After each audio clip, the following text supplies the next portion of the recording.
തിരുവനന്തപുരം മാമിഴഞ്ചാൻ തോട്ടിൽ കാണാതായ ജോയിക്കായുള്ള തെരച്ചിൽ ഇപ്പോഴും തുടരുന്നു. ഇപ്പോൾ സംഭവ സ്ഥലത്ത് മന്ത്രി എം.ബി. രാജേഷ് എത്തിയിട്ടുണ്ട് എന്നുകൂടി മനസ്സിലാക്കുന്നുണ്ട്. അവിടെ വലിയ മാലിന്യ പ്രശ്നം ഇപ്പോഴും ആ ഒരു പ്രതിസന്ധിയായി നിൽക്കുന്നുണ്ട്. ഇപ്പോൾ അവിടെ ഒഴുക്ക് കൂടി എന്ന വാർത്ത കൂടി അവിടെ ഒന്നും അറിയാൻ സാധിക്കുന്നുണ്ട്.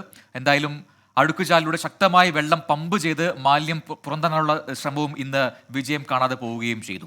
അതെ, കൊച്ചിയിൽ നിന്നുള്ള നാവികസേനാ സംഘം സ്ഥലത്തെത്തിയിട്ടുണ്ട്. ടണലിന്റെ 2 ഭാഗങ്ങളിലും നിരീക്ഷണത്തിന് NDRF സംഘത്തെ വിന്യസിച്ചിട്ടുണ്ട്. തമ്പാനൂർ റെയിൽവേ സ്റ്റേഷനിൽ നിന്ന് അഖിൽ ഷാ അൻസാറും ഒപ്പം MG പ്രതീഷും ചേരുന്നുണ്ട്. അതിനു മുമ്പ് നമുക്ക് മന്ത്രിയുടെ ഒരു പ്രതികരണം കൂടി വന്നിട്ടുണ്ട്. ഈ ഘട്ടത്തിൽ മന്ത്രിയുടെ പ്രതികരണത്തിലേക്ക്.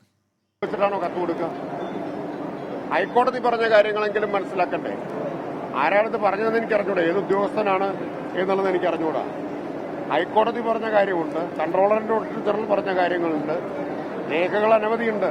ആരുടെ ഉത്തരവാദിത്തമാണെന്ന കാര്യത്തിൽ ആർക്കെങ്കിലും സംശയമുണ്ട്? ഇത്തരം ഉദ്യോഗസ്ഥരാണോ റെയിൽവേയിൽ ഇരിക്കുന്നത്? അല്ല, ഇങ്ങനെ ഇത്തരം കാര്യങ്ങളെ കുറിച്ച് ഒരു പകതിരിവില്ലാത്ത ആളുകളാണ് ഇരിക്കുന്നത്. ഇത് അതുകൊണ്ടാണ് ഞാൻ പറഞ്ഞു ഇപ്പൊ കൂടുതൽ പറയുന്നില്ല എന്ന്. ഇപ്പോ ഇത് പറയേണ്ട സമയമല്ല. അപ്പൊ അദ്ദേഹത്തെ കണ്ടെത്താനുള്ള ശ്രമമാണ് ഇപ്പൊ നടക്കുന്നത്.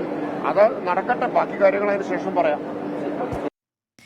മന്ത്രി എം.ബി. രാജേഷിന്റെ പ്രതികരണമാണ് പ്രേക്ഷകർ കണ്ടത്. കൂടുതൽ വിശദാംശങ്ങളുമായി തമ്പാനൂർ റെയിൽവേ സ്റ്റേഷനിൽ നിന്ന് അഖിൽ ഷാ അൻസാറും MG പ്രതീഷും ചേരുന്നുണ്ട്. ആദ്യം അഖിൽ ഷാ അൻസാറിലേക്ക്. അഖിൽ ഷാ, ഇന്നത്തെ വ്യാപകമായ തിരച്ചിൽ അതിൽ ഒരുപാട് സങ്കീർണമായിട്ടുള്ള നടപടികൾ ഉണ്ടായിരുന്നു. പ്രത്യേകിച്ച് ഈ പ്ലാസ്റ്റിക്കുകൾ ഇങ്ങനെ കുന്നുകൂടി കിടക്കുകയാണ്, ഒപ്പം വേസ്റ്റ്, മറ്റ് മാലിന്യങ്ങളെല്ലാം കുന്നുകൂടി കിടക്കുകയാണ്. ഇത് രക്ഷാപ്രവർത്തനത്തെ വലിയ രീതിയിൽ ബാധിക്കുകയും ചെയ്തിട്ടുണ്ട്. ഇന്നിപ്പോൾ എത്രത്തോളം എത്തിച്ചേരാൻ ഈ NDRF സംഘത്തിനായിട്ടുണ്ട്, ഒപ്പം ഫയർഫോഴ്സിനായിട്ടുണ്ട്? എന്താണ് നിലവിലെ സാഹചര്യം?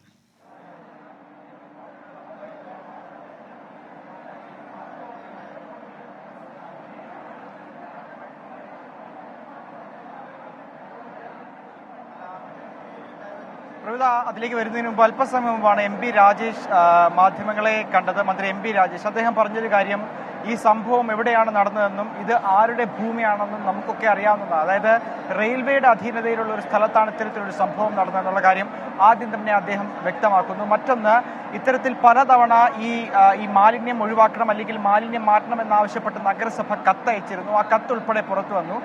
പിന്നീടുള്ള കാര്യം, അതായത് ഇതിനെക്കുറിച്ച് സംസാരിക്കേണ്ട ഒരു സമയം, അല്ലെങ്കിൽ ഈ നഗരസഭയും അതുപോലെ തന്നെ റെയിൽവേയും തമ്മിലുള്ള ആ ഒരു തർക്കത്തെക്കുറിച്ച് സംസാരിക്കേണ്ട സമയമല്ല. പ്രാഥമികമായും ഇപ്പോൾ ആ രക്ഷാപ്രവർത്തനത്തെ ഏകോപിപ്പിക്കുക എന്നുള്ളതാണ് പ്രധാനമായും ഇപ്പോൾ ചർച്ച ചെയ്യേണ്ട കാര്യം. അതുകൊണ്ട് ബാക്കിയൊക്കെ പിന്നീട് പറയാനുള്ളതാണ്. മന്ത്രി MB രാജേഷ് ഉൾപ്പെടെ പറഞ്ഞത്. അപ്പോൾ അദ്ദേഹവും വിരൽ ചൂണ്ടുന്നത് റെയിൽവേ തന്നെയാണ്. അതായത് റെയിൽവേയുടെ അധീനതയിലുള്ള ഒരു ഭൂമിയിൽ ഇത്തരം അപകടം നടക്കുമ്പോൾ നേരത്തെ തന്നെ കോർപ്പറേഷൻ ഈ മാലിന്യം നീക്കണമെന്ന കത്തുൾപ്പെടെ അയച്ചിട്ടും എന്തുകൊണ്ട് അത് കൃത്യമായി അതിൽ നടപടി സ്വീകരിച്ചില്ല എന്നുള്ളൊരു ചോദ്യം മന്ത്രി MB രാജേഷും ചോദിക്കുന്നുണ്ട്. എന്തായാലും ഇതുമായി ബന്ധപ്പെട്ട അല്പസമയത്തിന് മുമ്പാണ് റെയിൽവേ സ്റ്റേഷനിൽ നേവി ഉദ്യോഗസ്ഥർ 7 അംഗ നേവി സംഘം ഇവിടെ എത്തി. അതിൽ സ്കൂബ ടീം അംഗങ്ങൾ ഉൾപ്പെടെ ഉണ്ടായിരുന്നു. അവർ നിലവിൽ ഈ മേഴിഞ്ചാൻ തോടിന്റെ റെയിൽവേ സ്റ്റേഷൻ അകത്തുകൂടി പോകുന്ന ടണൽ പരിശോധിച്ച് വരികയാണ്. അതായത് അതിന്റെ റൂട്ടും അതുപോലെ തന്നെ അതിന്റെ ഭാഗങ്ങളൊക്കെ പരിശോധിച്ച് വരികയാണ്. ഏത് തരത്തിലുള്ള രക്ഷാപ്രവർത്തനമാണ് അല്ലെങ്കിൽ ഏത് തരത്തിലുള്ള തെരച്ചിലാണ് ഇതുമായി ബന്ധപ്പെട്ട് വേണ്ടത് എന്നുള്ളൊരു പരിശോധനയിലാണ് ഈ നേവി സംഘം ഉള്ളതെന്ന്. നേരത്തെ അവർ ഈ NDRF സംഘവും അതുപോലെ തന്നെ Thiruvananthapuram mayor, collector, sub collector തുടങ്ങിയവരുമായി ഒരു ചർച്ച നടത്തിയിരുന്നു. എന്തായാലും അവിടുത്തെ പ്രാഥമിക പരിശോധന കഴിഞ്ഞ് ഉടൻ തന്നെ നേവി സംഘം ഇവിടെ എത്തും. ഇവിടെ എത്തി ഈ ഒരു യോഗത്തിൽ തന്നെ കാര്യങ്ങൾ അവതരിപ്പിക്കും. അതിനുശേഷം മേയർ ഈ കാര്യങ്ങൾ, അതായത് അവരുടെ തെരച്ചിലിനെ സംബന്ധിച്ചുള്ള കാര്യങ്ങൾ നമ്മളോട് പറയാം എന്ന് പറഞ്ഞിട്ടുണ്ട്. എന്തായാലും അതിനായുള്ള കാത്തിരിപ്പിൽ. എന്തായാലും നമുക്ക് അറിയുന്നത് പോലെ തന്നെ രക്ഷാപ്രവർത്തനത്തെ സംബന്ധിച്ചിടത്തോളം ദുഷ്കരമായിരുന്നു രക്ഷാപ്രവർത്തനം എന്നുള്ളതാണ് ഏറ്റവും പ്രധാനമായും പറയാനുള്ളത്. അതായത് ഈ മാലിന്യങ്ങൾ, അതായത് പ്ലാസ്റ്റിക് മാലിന്യം ഉൾപ്പെടെ മറ്റ് ഇലക്ട്രോണിക് മാലിന്യം ഉൾപ്പെടെ ഈ ടണലിനടിയിൽ ഇങ്ങനെ അട്ടിയായി കിടക്കുന്നു എന്നുള്ളതാണ് ഏറ്റവും ഗുരുതരമായ സാഹചര്യം. അതായത് അതിനകത്തൊരാൾ പെട്ടാൽ പുറത്തേക്ക് വരിക വലിയ പ്രശ്നമാണ്. ഇനിയിപ്പോൾ ഈ പറയുന്ന ഈ തടയണ കെട്ടി, അതായത് ഈ തോട് തുറക്കുന്ന ഭാഗത്ത്, റെയിൽവേ സ്റ്റേഷനിലേക്ക് തുറക്കുന്ന ഭാഗത്ത് തടയണ കെട്ടി അങ്ങോട്ടേക്ക് വാട്ടർ പമ്പ്, അതായത് വെള്ളം പമ്പ് ചെയ്ത്, അതായത് ലക്ഷക്കണക്കിന് ലിറ്റർ വെള്ളം കൊണ്ടുവന്ന് അത് പമ്പ് ചെയ്ത് ആ വെള്ളം അവിടെ തടഞ്ഞു നിർത്തി പെട്ടെന്ന് അത് ഉയർത്തുമ്പോൾ ആ ഫോഴ്സിലുള്ള വെള്ളത്തെ അങ്ങനെ കടത്തിവിടാനുള്ള ഒരു പരീക്ഷണമാണ് ഇനി നടക്കാൻ പോകുന്നത്. അതിനായുള്ള തടയണ നിർമ്മാണം ഉടൻ തന്നെ ആരംഭിക്കുമെന്ന് അധികൃതർ വ്യക്തമാക്കുന്നുണ്ട്. എന്തായാലും ശരി അഖിലേഷ്, തുടരുക. ഇപ്പോൾ MG പ്രതീഷ് കൂടി ചേരുന്നുണ്ട് റെയിൽവേ സ്റ്റേഷനിലും. പ്രതീഷ്, ഇപ്പോൾ നേരത്തെ മന്ത്രി പറഞ്ഞ പ്രതികരണം നമ്മൾ കണ്ടു കഴിഞ്ഞു, കേട്ട് കഴിഞ്ഞു. എങ്ങനെയാണ് കോർപ്പറേഷനെ കുറ്റപ്പെടുത്താൻ റെയിൽവേക്ക് കഴിയുക, സാങ്കേതിക പ്രശ്നങ്ങൾ, അതൊക്കെ നമ്മൾ ഇന്നലെയൊക്കെ കണ്ടതാണ്, കേട്ടതാണ്. എങ്ങനെയെങ്കിലും ഈ തെരച്ചിൽ അത് വിജയത്തിലേക്ക് എത്തിക്കുക, അതിനായി എന്ത് ചെയ്യാൻ കഴിയും എന്നല്ലേ അധികൃതർ നോക്കേണ്ടത്. അപ്പോൾ ഇന്ന് നടന്ന കാര്യങ്ങൾ എന്തൊക്കെ, ഇനിയിപ്പോൾ അടുത്ത ഘട്ടങ്ങൾ, പ്രത്യേകിച്ച് നാളെയൊക്കെ നടക്കാൻ പോകുന്ന ദൗത്യം എന്താണ്? പ്രജിൻ, പ്രവിത സൂചിപ്പിച്ചതുപോലെ തന്നെ സമാനതകളില്ലാത്ത രക്ഷാദൗത്യമായിരുന്നു കഴിഞ്ഞ 2 ദിവസമായി ഇവിടെ നടന്നത്. അതിൽ ഏറ്റവും പ്രധാനപ്പെട്ടത് ഫയർഫോഴ്സിന്റെ നേതൃത്വത്തിലുള്ള രക്ഷാദൗത്യമായിരുന്നു. എല്ലാ ഘട്ടത്തിലും ഈ രക്ഷാദൗത്യത്തിൽ, രക്ഷാപ്രവർത്തനത്തിൽ പൂർണ്ണമായും ഏർപ്പെട്ടിരുന്നത് ഫയർഫോഴ്സ് സംഘങ്ങളായിരുന്നു. സ്കൂബ ടീം അംഗങ്ങൾ പല ടീമുകളായി തിരിഞ്ഞായിരുന്നു ആമിഴഞ്ചാൻ തോട്ടിൽ പരിശോധന നടത്തിയിരുന്നത്. ഇന്നലെ നടന്ന പരിശോധന അല്ലെങ്കിൽ തിരച്ചിലിന് സമാനമായ രീതിയിൽ തന്നെയാണ് ഇന്ന് രാവിലെയും തിരച്ചിൽ ആരംഭിച്ചത്. സ്കൂബ ടീം അംഗങ്ങൾ ആദ്യം ഈ ജോയിയെ കാണാതായ, ജോയി അകപ്പെട്ട ഈ ടണലിന്റെ മുൻഭാഗത്തായിരുന്നു പരിശോധന നടത്തിയിരുന്നത്. പക്ഷേ സ്കൂബ ടീം അംഗങ്ങൾ പല ഘട്ടങ്ങളിലും പല വിഭാഗങ്ങളായി തിരിഞ്ഞും ഈ ടണലിനുള്ളിലേക്ക് പ്രവേശിച്ചെങ്കിലും ജോയിയെ കണ്ടെത്താനോ അല്ലെങ്കിൽ ജോയി ഉണ്ട് എന്ന് കരുതപ്പെടുന്ന ആ ഒരു ഭാഗത്തേക്കോ ഈ അംഗങ്ങൾക്ക് പോകാൻ കഴിഞ്ഞിരുന്നില്ല.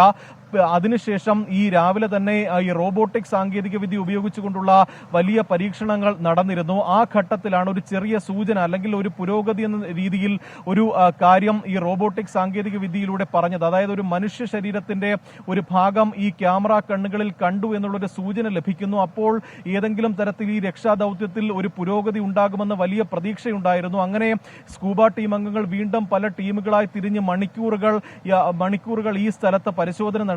ഇവർ നൽകിയിരിക്കുന്ന ഏകദേശം 10-15 മീറ്ററിനുള്ളിലാണ് ആ ക്യാമറ കണ്ണുകൾ ഒരു മനുഷ്യ ശരീരത്തിന്റെ ഭാഗം കണ്ടത്. അവിടെയൊക്കെ തന്നെ തിരച്ചിൽ നടത്തിയെങ്കിലും ആ തിരച്ചിലും വിഫലമായിരുന്നു. പിന്നീട് ഫയർഫോഴ്സ് തന്നെ അത് സ്ഥിരീകരിച്ചു, അത് മനുഷ്യ ശരീരമല്ല എന്ന്. അങ്ങനെ ആ തിരച്ചിലും അപ്പോൾ കൈവന്ന ആ ഒരു പ്രതീക്ഷയും അവിടെ നഷ്ടപ്പെട്ടു. പിന്നീട് ഫയർഫോഴ്സ് നടത്തിയത് മറ്റിടങ്ങളിലേക്ക് കൂടി തിരച്ചിൽ വ്യാപിപ്പിക്കാനാണ്. അതിന്റെ ഭാഗമായി ഈ പ്ലാറ്റ്ഫോമിനുള്ളിലെ മാൻഹോളുകളിൽ ഫയർഫോഴ്സിന്റെ സ്കൂബ ടീം അംഗങ്ങൾ ഇറങ്ങി പരിശോധന നടത്തി. പല ഭാഗങ്ങളിലായി, അതായത് 3-ാം പ്ലാറ്റ്ഫോമിൽ ആദ്യം പരിശോധന നടത്തി, അതിനുശേഷം 5-ാം പ്ലാറ്റ്ഫോമിൽ പരിശോധന നടത്തി. അതിന് പിന്നാലെ ഈ ടണൽ അവസാനിക്കുന്ന, അതായത് ഈ ടണലിന്റെ ആദ്യ മുൻവശം, അകപ്പെട്ട മുൻവശവും ഒപ്പം ഈ ടണൽ പിന്നീട് വരുന്ന പവർ ഹൗസ് ഉണ്ട്, അതായത് റെയിൽവേ സ്റ്റേഷന്റെ പുറകുവശത്തും പരിശോധന നടത്തിയെങ്കിലും ആ പരിശോധനയും വിഫലമായിരുന്നു. അതിന് പിന്നാലെയാണ് ഇന്നത്തെ അവസാനവട്ട പരിശ്രമം എന്ന നിലയിൽ ഈ വെള്ളം ശക്തിയായി പമ്പ് ചെയ്തുകൊണ്ടുള്ള ഒരു പരീക്ഷണം ഫയർഫോഴ്സ് നടത്തിയത്. പക്ഷേ അതും വിഫലമായി എന്നതാണ് നമുക്ക് ഏറ്റവും ദൗർഭാഗ്യകരമായ കാര്യം. ഇപ്പോൾ നേവി വന്നു, അതാണ് ഇനി മുന്നിലുള്ള മറ്റൊരു പ്രതീക്ഷ. പക്ഷേ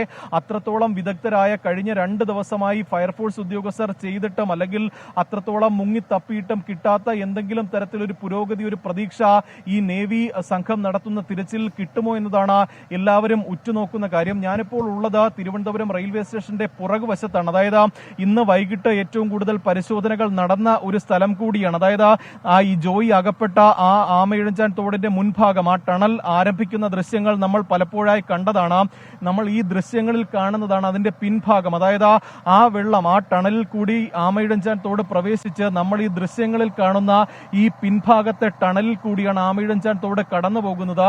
അതുകൊണ്ട് തന്നെ ഇവിടെ ഉൾപ്പെടെ NDRF ഒരു നിരീക്ഷണം ഈ രാത്രികാലം 24 മണിക്കൂറും ഏർപ്പെടുത്തിയിട്ടുണ്ട്. അല്പസമയം മുമ്പ് തിരുവനന്തപുരം നഗരത്തിൽ ശക്തമായ മഴ പെയ്തിരുന്നു. അതുകൊണ്ട് തന്നെ ഈ തോട്ടിൽ നേരത്തെ ഉണ്ടായിരുന്നതിനേക്കാൾ ഒഴുക്ക് കൂടിയിട്ടുണ്ട്. അതുകൊണ്ടാണ് പ്രത്യേകത്തെ ഒരു നിരീക്ഷണത്തിനായി ഇവിടെ പോലീസിനെയും ഒപ്പം NDRF സംഘത്തെയും നിയോഗിച്ചിരിക്കുന്നത്. പക്ഷേ നിലവിൽ ഈ സമയം ഇത്രത്തോളം അതിക്രമിച്ചിരിക്കുന്ന ഒരു ഘട്ടത്തിൽ തിരച്ചിൽ നാളെ മാത്രമേ നടക്കുകയുള്ളൂ. ഇതിന്റെ റൂട്ട് മാപ്പ് അടക്കം നേവിക്ക് കൈമാറും. ഒപ്പം ഈ ടണലിന്റെ ഘടന, മറ്റു കാര്യങ്ങളടക്കം നേവി പരിശോധിച്ചതിന് ശേഷമായിരിക്കും നാളെയോടുകൂടി വീണ്ടും തിരച്ചിൽ പുനരാരംഭിക്കുന്നത്. നേവിക്കൊപ്പം ഫയർഫോഴ്സും സ്കൂബ സംഘങ്ങളും ഇന്ന് നടത്തിയതിന് സമാനമായ തിരച്ചിൽ തുടരും. ഒപ്പം നേരത്തെ പരീക്ഷിച്ചിരുന്ന ആ വെള്ളം പമ്പ് ചെയ്തുകൊണ്ടുള്ള പരീക്ഷണം അതും തുടരും എന്നതാണ് നിലവിൽ അധികൃതർ അറിയിച്ചിരിക്കുന്ന കാര്യം. എന്തായാലും എല്ലാവരും ജോയിയെ കണ്ടെത്താൻ കഴിയുമെന്നൊരു പ്രതീക്ഷയായിരുന്നു ഇന്ന് ഈ പകൽ മുഴുവൻ എല്ലാവർക്കും ഉണ്ടായിരുന്നത്. പക്ഷേ ആ ഒരു പ്രതീക്ഷ അസ്തമിച്ചിരിക്കുന്നു. പക്ഷേ എന്തായാലും നാളെ ആയിരിക്കും ഇനി തെരച്ചിൽ ഉണ്ടാവുക. അതിൽ നേവി ടീം കൂടി എത്തുമ്പോൾ അത് കുറച്ചുകൂടി ഊർജിതമായ തെരച്ചിൽ നടക്കും എന്നാണ് ഇപ്പോൾ മനസ്സിലാക്കാൻ സാധിക്കുന്നത്. പക്ഷേ എന്നാൽ ഇത്രമാത്രം നമ്മൾക്ക് അത് പറയാൻ പറ്റില്ല അല്ലെ. അതിനപ്പുറത്തേക്ക് അത്രയും വലിയ ടൺ കണക്കിന് മാലിന്യം അടിഞ്ഞുകൂടിയ ഒരു തോടാണത്.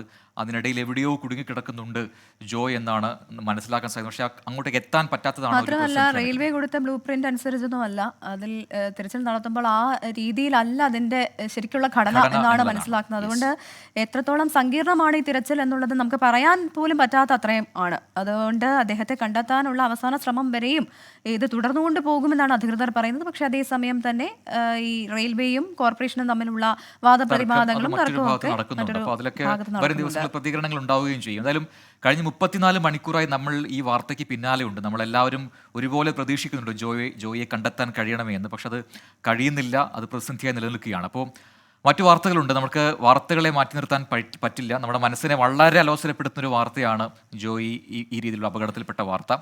അപ്പോൾ ആ വാർത്ത അതിൻ്റെ പുതിയ അപ്ഡേഷൻ വരുന്നവരെ നമുക്ക് നോക്കാം എന്താണ് പുതിയ അപ്ഡേറ്റുകൾ എന്നുള്ളത്.